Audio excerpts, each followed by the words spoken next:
नमस्ते बच्चों, most welcome education rise पर। और ये है अपना क्वेश्चन बैंक पॉलिटिकल साइंस का। सारे चैप्टर्स के क्वेश्चन बैंक हमारे पास अवेलेबल हैं और अगर आप लोग कहोगे तो हम एक एक करके सारे चैप्टर के क्वेश्चन बैंक आपको अवेलेबल करवा देंगे chapter wise, chapter first second third four ऐसे कंटिन्यू। तो अभी फिलहाल हम जो अपना चैप्टर फर्स्ट है उसके कुछ क्वेश्चंस देखेंगे। अगर आपका रेस्पॉन्स आता है तो मैं सारे आपको अवेलेबल करा दूंगा।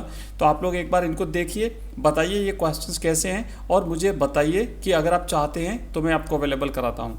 तो पहला प्रश्न आपके सामने है कि पहला देखो यहाँ पे, एक मिनट रुकिएगा। हाँ, रूस में हुई 1917 की बोल्शेविक ऑब्लिक समाजवादी क्रांति किसके नेतृत्व में हुई थी?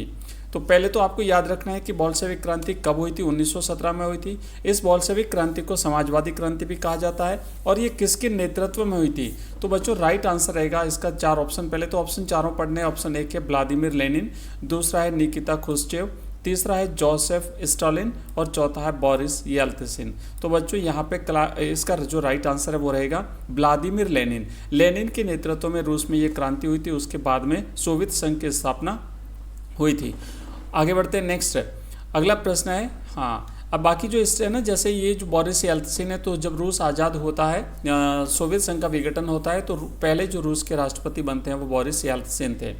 नेक्स्ट प्रश्न है दूसरा, बर्लिन की दीवार का निर्माण कब किया गया था? 1960 में, 1961 में, 1989 में या 1959 में? तो बच्चों 1961 में बर्लिन की दीवार का निर्माण किया गया था, जिसके तहत पूर्वी जर्मनी और पश्चिमी जर्मनी दो भागों में जर्मनी का विभाजन हो गया था। और 1989 में 1989 में जो है इस दीवार को गिरा दिया गया था पूर्वी जर्मनी के लोगों के द्वारा। तो ऑप्शन बी इसका राइट आंसर है। नेक्स्ट प्रश्न है तीसरा कि सोवियत राजनीतिक प्रणाली की धुरी कौन सी पार्टी रही है? सोशलिस्ट पार्टी है, प्रजा पार्टी है, समाजवादी पार्टी या फिर कम्युनिस्ट पार्टी? तो राइट आंसर रहेगा बच्चों इसका कम्युनिस्ट पार्टी। लंबे समय तक इस कम्युनिस्ट पार्टी ने सोवियत संघ पर शासन किया था। नेक्स्ट प्रश्न है, सोवियत संघ का उत्तराधिकारी राज्य किसे स्वीकार किया गया? जब सोवियत संघ का विघटन हुआ 1991 में, 1991 में उसका उत्तराधिकारी कौन बना था? यूक्रेन बना था, रूस बना था, यूगोस्लाविया बना था या फिर चेकोस्लाविया बना था? तो बच्चों रूस जो है वो सोवियत संघ का उत्तराधिकारी बना था और जितनी भी शक्तियाँ इस विश्व स्तर पर, इंटरनेशनल स्तर पर जो सोवियत संघ के पास थी वो सारी की सारी रूस को दे दी गई थी। जैसे सोवियत संघ का जो स्थायी प्रतिनिधित्व था यूएनओ में वो भी रूस को प्राप्त हुआ था। अगला क्वेश्चन है हमारा, नेक्स्ट पांचवा प्रश्न है, सोवियत संघ के विभाजन के बाद विश्व पटल पर कितने नए देशों का उदय हुआ था? तो सोवियत संघ के विभाजन के बाद बच्चों 15 टोटल नए गणराज्यों का उदय हुआ था। ऑप्शन 3 इसका सही जवाब रहेगा। नेक्स्ट प्रश्न है कि सोवियत अर्थव्यवस्था की प्रकृति के बारे में निम्नलिखित में से कौन सा कथन गलत है? ऑप्शन एक है कि सोवियत अर्थव्यवस्था में समाजवाद प्रभावी विचारधारा थी। दूसरा है उत्पादन के साधनों पर राज्य का स्वामित्व या नियंत्रण होना। तीसरा है जनता को आर्थिक आज़ादी और चौथा है अर्थव्यवस्था के हर पहलू का नियोजन और नियंत्रण राज्य करता था। तो राइट आंसर है इसका जो सही जवाब है वो है ऑप्शन 3, जनता को आर्थिक आज़ादी थी। जनता को बिल्कुल भी आर्थिक आज़ादी नहीं थी, किसी भी प्रकार की आर्थिक आज़ादी जनता को नहीं थी। जनता को आर्थिक आज़ादी नहीं थी। 1991 में रूस बिखराव के बाद शॉक थेरेपी द्वारा मुक्त अर्थव्यवस्था को अपनाया गया था। आगे बढ़ते हैं नेक्स्ट। अगला प्रश्न है, शॉक थेरेपी किस वर्ष अपनाई गई थी? तो आपके सामने बच्चों राइट आंसर इसका बताना है, तो 1990 रहेगा, है ना। 1990 में शॉक थेरेपी जो है वो अपनाई गई थी और इसके बाद यहाँ की जो उद्योग थे उनको औने पौने दामों में बेचा गया था, जिसे विश्व इतिहास की सबसे बड़ी गराज सेल के नाम से जाना जाता है। नेक्स्ट क्वेश्चन आगे बढ़ते हैं। अगला प्रश्न है, सोवियत गुट से सबसे पहले जो देश अलग हुआ वह था?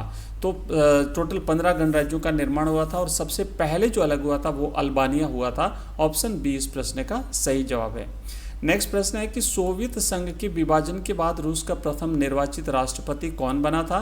ऑप्शन रहेगा येल्त्सिन, दूसरा है ब्रेजनेव, तीसरा है गोर्बाचोव और चौथा है स्टालिन। तो बच्चों राइट आंसर है येल्त्सिन। बोरिस येल्त्सिन जो है ये रूस के प्रथम राष्ट्रपति बने थे 1991 में। अगला क्वेश्चन है कि निम्नलिखित अंतर्राष्ट्रीय घटनाओं को कालक्रम के अनुसार व्यवस्थित कीजिए।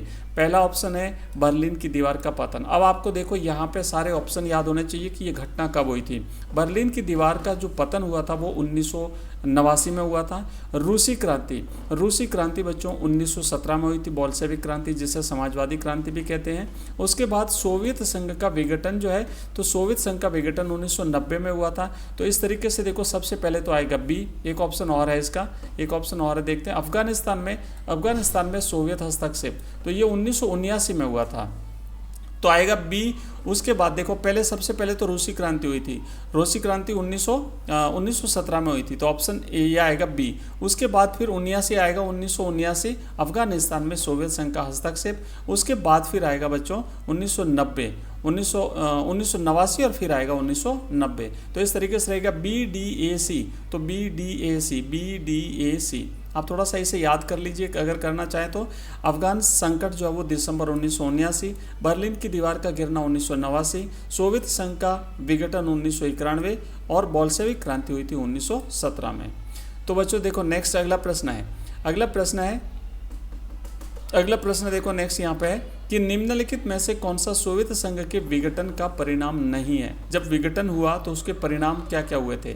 पहला तो था कि संयुक्त राज्य अमेरिका और सोवियत संघ के बीच विचारधारात्मक लड़ाई का अंत हुआ था, यानी शीत युद्ध की समाप्ति हुई थी, तो बिल्कुल ऐसा हुआ था। दूसरा प्रश्न है स्वतंत्र राज्यों के राष्ट्रकुल का जन्म हुआ था, तो जन्म हुआ था 1991 में। सोवियत संघ के 15 में से 11 राज्य इसमें शामिल हुए थे। विश्व अर्थव्यवस्था के शक्ति संतुलन में बदलाव हुए थे, क्योंकि 2 ध्रुवीय जो व्यवस्था थी वो अब 1 ध्रुवीय हो गई थी अमेरिका के नेतृत्व में। और मध्य पूर्व में संकट, तो ये इसका परिणाम नहीं था, शीत युद्ध की समाप्ति का परिणाम या सोवियत संघ के विघटन का परिणाम नहीं था। तो ऑप्शन इसका 4 जो है वो राइट आंसर रहेगा। तो बच्चों ये हमने 11 प्रश्न किए हैं। इसी तरीके के चैप्टर वाइज हमारे पास अवेलेबल है क्वेश्चन बैंक, जिसमें टोटल ऑब्जेक्टिव टाइप के प्रश्न भी हैं, रिक्त स्थान के प्रश्न हैं, वन लाइनर प्रश्न हैं, बड़े प्रश्न भी हैं, और इनके सबके आंसर सहित हम आपको अवेलेबल करा सकते हैं अगर आप कहते हैं तो आप कमेंट बॉक्स में कमेंट करिएगा। मिलते हैं अगली क्लास में। जय हिंद, जय भारत।